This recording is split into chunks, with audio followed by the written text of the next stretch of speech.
नमस्कार, मी भारती झटपट स्वादिष्टमध्ये आपलं स्वागत करते। आज मी तुम्हाला दाखवणार आहे चमचमीत वांग मसाला। त्यासाठी लागणारे साहित्य ही वांगी घेतली आहेत मी, ही बघा अशी 4 तुकडे करून, आणि काटेरी वांगी आहेत ही अशी आपल्याला वांगी घ्यायची आहेत, आणि असं देठ त्यांचे ठेवायचे आहेत। हे बघा असे हे देठ ठेवायचे आहेत। आणि ह्यात मी एक बटाटासुद्धा ठेवला आहे, तो मला आवडतो म्हणून मी मुद्दाम त्यात बटाटा टाकणार आहे, सालीसकट ठेवला आहे।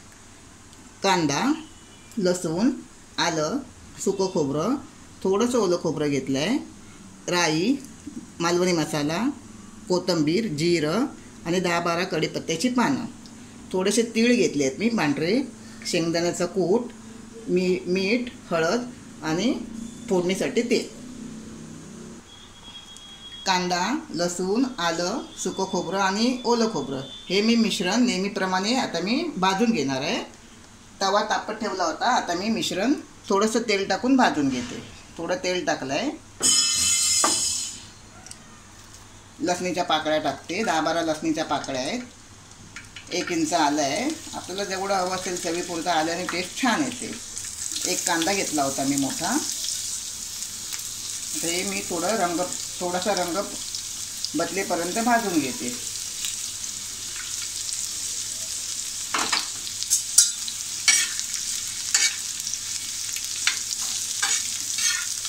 गॅस मी फास्ट ठेवला आहे।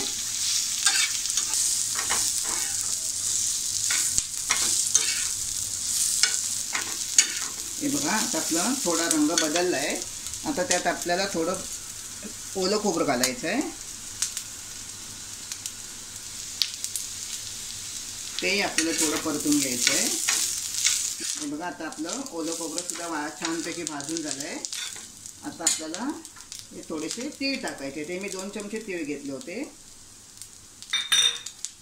थोडेसे परतूया आपण त्यांना। मी गॅस बारीक केला आहे, तीळ करपून जाऊ नये म्हणून। आणि आता त्यात आपल्याला हे सुकं खोबरं टाकायचं आहे। आपल्याला 2 मिनटं पुन्हा लागले आहेत सुकं खोबरं आणि तीळ भाजून घेताना। आता माझं हे वाटण पूर्णपणे भाजून तयार झालं आहे।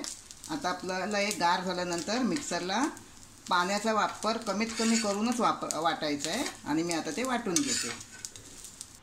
हे बघा आता मी मिक्सरमध्ये सगळं वाटण घेतलं आहे, भाजून घेतलेलं, आणि त्यात मी थोडीशी कोथिंबीर टाकते। आता आपल्याला हे कमीत कमी पाण्यात वाटून घ्यायचं आहे।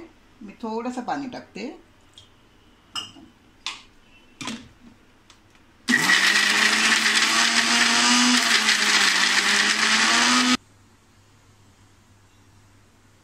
आता आपल्याला हे फोडणीला घालायचं आहे, मी थोडं तेल टाकते। कढई माझी तापली आहे, थोडासा कढीपत्ता, 8-10 कढीपत्त्याची पानं आहेत, थोडंसं जिरं,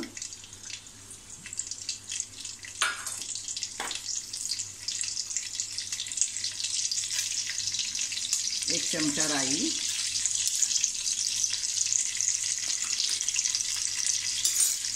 थोडंसं आपण परतून घेऊया।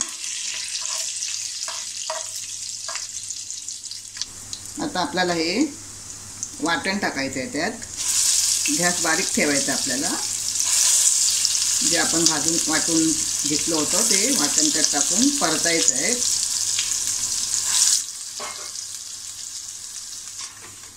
हे वाटण आपल्याला 2-3 मिनटं छान असं परतून घ्यायचं आहे, मध्यम गॅसवर परतून घ्यायचं आहे।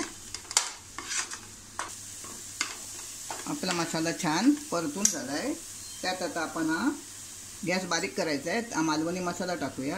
हा 2 चमचे मालवणी मसाला मी टाकते। मालवणी मसाला म्हटलं तर तुम्हाला प्रश्न पडेल की हा मालवणी मसाला म्हणजे काय, तर हा आम्ही कोकणातले लोक मालवणी मसाला वापरतो। त्याच्यामध्ये 24 प्रकारचे गरम मसाल्याचे पदार्थ असतात, आणि आपल्या लाल मिरच्या वगैरे 3 प्रकारच्या, त्यामुळे आम्ही दुसरा कोणताच मसाला त्याच्यामध्ये वापरत नाही। जसं लोक धने पावडर, जिरे पावडर, गरम मसाला पावडर असे वेगवेगळ्या प्रकारचे मसाले वापरतात, पण ते एवढे जमवणे सगळ्यांकडे शक्य नसतं, म्हणून आम्ही हा मालवणी मसाला वापरतो। थोडीशी हळद,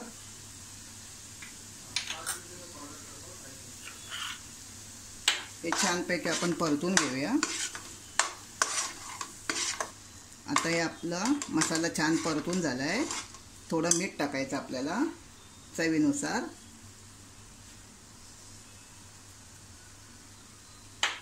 आता हे वाटणही आपल्याला छान परतून घ्यायचं आहे 2 मिनिटं। आणि आता हे 2 मिनिटं परतून झालं आहे। आता आपल्याला हे गार झालं की आपल्याला वांग्यामध्ये भरून घ्यायचं आहे। मी गॅस बंद करते आणि वाटण थंड करून घेते। आता हे आपलं वाटण व्यवस्थितपणे भाजून छान झालं आहे परतून। आता त्याच्यामध्ये मी थोडा शेंगदाण्याचा कूट टाकते। तुम्हाला जेवढा हवा असेल तेवढा तुम्ही टाकायचा आणि छानपैकी व्यवस्थित मिक्स करायचं। आणि याच्यामध्ये आपण ही वांगी भरून घ्यायची। ही मी पाण्यात वांगी ठेवली। पाण्यात यासाठी ठेवायची की वांगी काळी पडत नाहीत म्हणून मी पाण्यात ठेवली होती। आता मीठ बीठ टाकून मी सगळं मिक्स केलंच होतं। अशी वांगी अशी छानपैकी भरून घ्यायची। हा सगळा मसाला असा व्यवस्थित वांग्यात भरून घ्यायचा। असं आपल्याला दाबून आतमध्ये व्यवस्थित मसाला भरायचा आहे। आता अशी मी सगळी वांगी भरून घेते। आता आपले त्याच कढईत आपल्याला हे मी सगळी वांगी भरून घेतली आहेत। ही बघा अशी सगळी छानपैकी वांगी भरून घेतली आहेत। आणि जो मसाला आपला हा जो उरला आहे शिल्लक राहिला आहे तो त्याच कढईत आपल्याला टाकून आता आपल्याला पुन्हा फोडणीला टाकायचं नाही आहे। या मसाल्यात थोडं आपल्याला वाटणातलंच पाणी टाकायचं आहे। मी मगाशी मिक्सरला मसाला वाटला होता आणि मिक्सर धुवून जे पाणी आलं आहे तेच मी याच्यामध्ये आता टाकते। म्हणजे अर्धा 1 ग्लास पाणी, जास्तीत जास्त 1 ग्लास पाणी टाकायचं आहे। ह्यात पुन्हा आपल्याला काहीही टाकायची गरज नाही आहे कारण आपला संपूर्णपणे मसाला तयार आहे। आपण फोडणी देऊनच केलेला होता त्याच्यामुळे पुन्हा फोडणी द्यायला नको आपल्याला।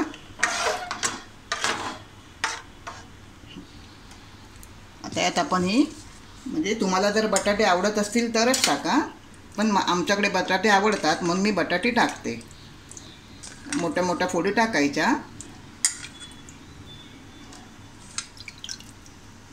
आणि ह्या रेसिपीला थोडा वेळ लागतो जास्त, पण काय करणार, जर आपल्याला चविष्ट चवदार खायचं असेल कधीतरी केव्हा तरी एकदा तर थोडा वेळ आपल्याला द्यायलाच पाहिजे ना।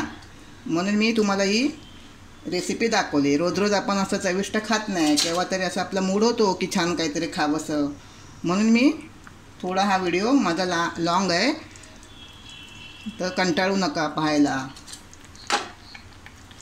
हे बघा मी आता एवढं असं पाणी ठेवलं आहे। आता आपल्याला ही झाकण ठेवून पहिले 5 मिनटं वांगं शिजून घ्यायचं आपल्याला। 5 मिनटानंतर आपण पुन्हा एकदा खोलून बघायचं की वांगं आपलं शिजलं आहे की नाही।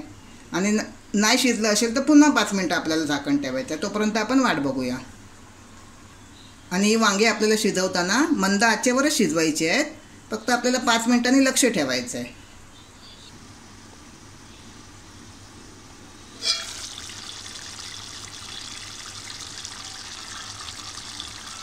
बघा माझी वांगी छानपैकी शिजली आहेत। मला ही वांगी शिजवायला 8 मिनटं लागली कारण मी बटाटा टाकला होता ना, तर बटाट्यासाठी थोडं जास्त वेळ झाला म्हणून 8 मिनटं टाकली। पण तुम्हाला नुसती जर वांगी भरायची असतील तर ती 5 मिनटाशी शिजून निघतील 5 मिनटात। तुम्हाला आणि किती छान सुगंध सुटला आहे बघा। तुम्हाला जर माझा व्हिडिओ आवडला असेल तर तुम्ही माझ्या व्हिडिओला लाईक करा, शेअर करा आणि सबस्क्राईब करा।